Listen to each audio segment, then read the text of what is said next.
As of February 3rd, 2022, this is the latest on what I know about the case where two men went into a post office in Carlow, Ireland last month and propped a dead man in between them, then went inside and tried to collect the man's pension before being spooked by staff and dropping the poor man to the floor, where he was later identified as 66-year-old Peadar Doyle and pronounced dead.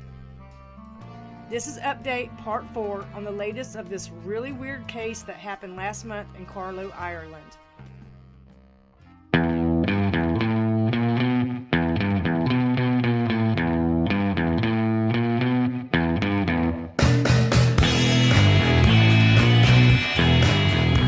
This is the latest update I read online. First, I will tell you that from my first video about this case, that I figured at least one of these men had to be related to Mr. Doyle. And indeed, I did find out that the man arrested, Declan Hockney, was his nephew and they lived together. Hockney was arrested and charged with fraud after his accomplice, Gareth Coakley, went to the police the next day to confess and basically give the information the police needed to make an arrest.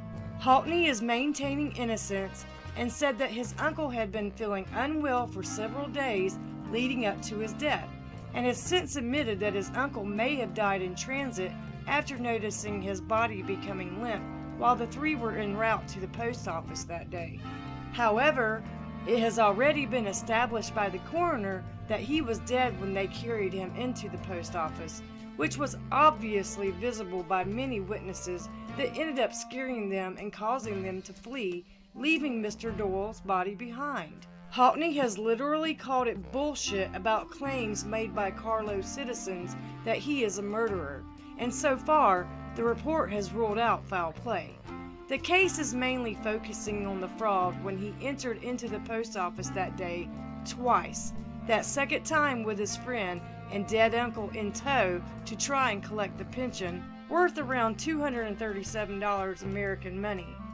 Hockney is trying his best to paint a picture that he was his uncle's caregiver and that because his uncle had been unwell, he was also very fragile, only weighing around 6 or 7 stone, which is only about 98 pounds. He also claims he was constantly holding him up whenever they would venture out for errands because he was so weak. I guess he never got the memo about these inventions called the wheelchair or a walker.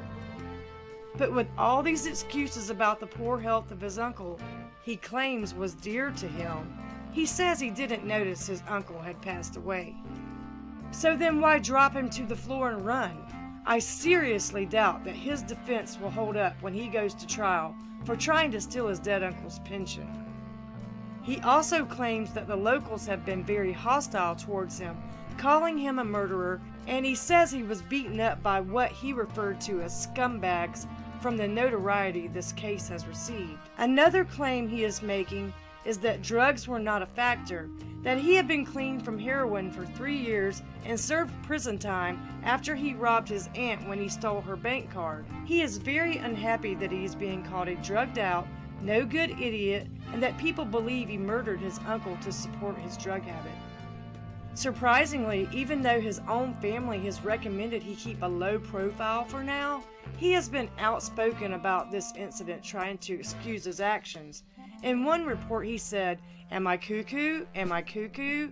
I'm not." Then insisted Doyle was alive when they set out for the post office, but may have died on the way, saying, "We were grand and all of a sudden he started going slumpy." I mean, you can say there are a whole lot of what the is going on in this story, but if I notice my uncle starting to slump to the point of lifelessness en route to anywhere, my next stop would be the emergency room with 911 on the phone. If you need any catching up about this bizarre story, watch parts 1 through 3 on my channel.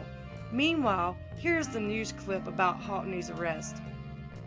Declan Hockney, who is 40 and has an address at Pollerton Road in Carlow Town, was arrested yesterday by Gardaí in Carlow. The arrest was made during an investigation into allegations that a dead man's body had been brought to this post office on Carlow's Staplestown Road in an attempt to collect that man's pension last Friday.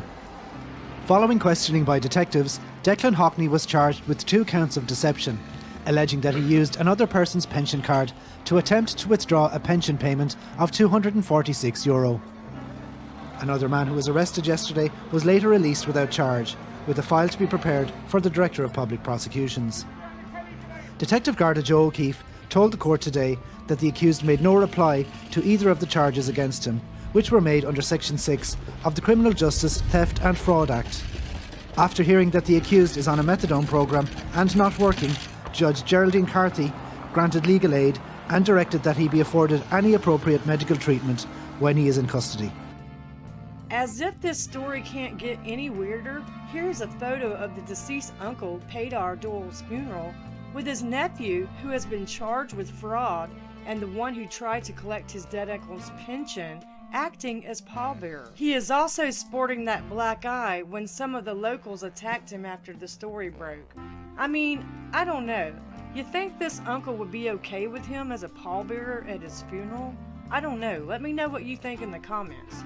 So anyways, before I read this article, this 40-year-old man and nephew to the deceased made bail after 6 days in custody, then turned around and apparently got caught stealing, and now has a shoplifting charge added to his rap sheet.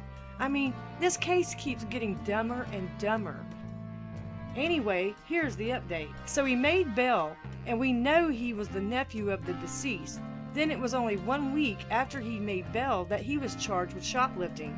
According to the Irish Mirror, he has been charged with the theft of groceries from Rath's Lundis Plus, a store on Carlow's Pollerton Road that happened 5 days before he took his dead uncle to the post office. It is also being reported that Declan has made a statement to authorities that his uncle was alive before he was brought to the post office, but the autopsy report has already established that he was dead on arrival. The report is also maintaining there was no foul play. Basically, this is shaping up to be a case where this guy is addicted to drugs, as we already reported in one of my videos that he was taking methadone. So, just to be so desperate to act so dumb. I mean, drug addicts get desperate and do dumb things all the time, just not usually this. And what makes this case so unusual. Believe it or not, Mr. Hockney made bail again, and as of now is released under conditions by the court. The judge ordered that the accused must obey a curfew of 9 a.m. to 9 p.m. and that he must sign on 3 times a week at Carlow Garda Police Station. He must also supply the Irish police with a working mobile phone number and be reachable at all times, meaning he must not miss any calls. He has also been banned from entering or even being near Hosey's post office or Rath's Lundis.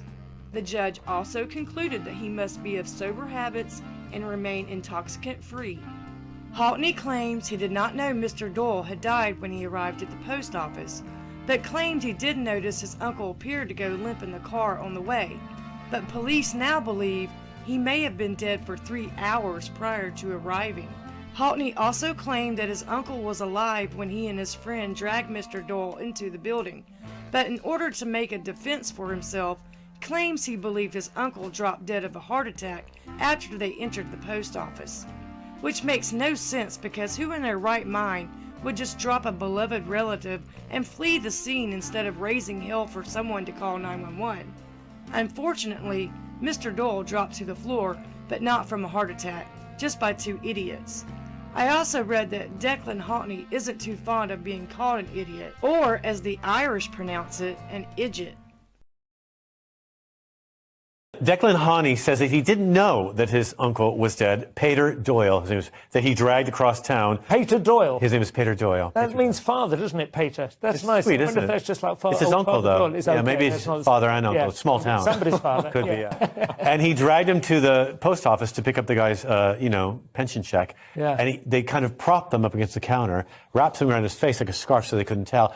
But they knew he was ill, but they didn't know that he died on the way there. Oh, no. And he said, look, I'm not an idiot. I knew he was dead. I mean, I thought he was alive. I wouldn't pretend he was dead. I would never do that, So although... just carried him in from the car. Yes. Since the incident, Hockney's friend Gareth Coakley, who was never arrested or charged, has gone into hiding, fearing reprisal attacks and retaliation of the locals.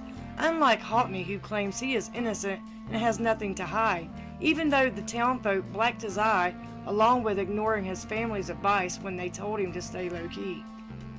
Local citizens were very upset with this story, especially those who knew Mr. Doyle. According to the people who knew him, he was a kind-hearted, gentle man who would give you the shirt off his back. Although a person died and was discarded in such an undignified manner by his own nephew, and the fact this case is so bizarre that two dumb people would dare try and attempt to collect a small amount of money by bringing in a dead uncle to sign for his pension, I mean, they really didn't think this through, and I don't care how high you are, it's just unheard of in reality. Not to mention this case mirrors a popular 80s movie created as a fictional comedy. The story does have humorous undertones and makes you wonder if these two idiots got the idea from watching the movie Weekend at Bernie's. Andrew McCarthy, one of the stars of the movie, even joked about it recently on his Instagram account. Just because I'm in Ireland doesn't mean I had anything to do with it. So that's going to do it for today's update on the dumb criminals in Carlow, Ireland. Let me know your thoughts on this case in the comments. And don't forget to ring that notification bell for more updates. And as always, thanks for your support by subscribing, and please follow me on my other platforms as well.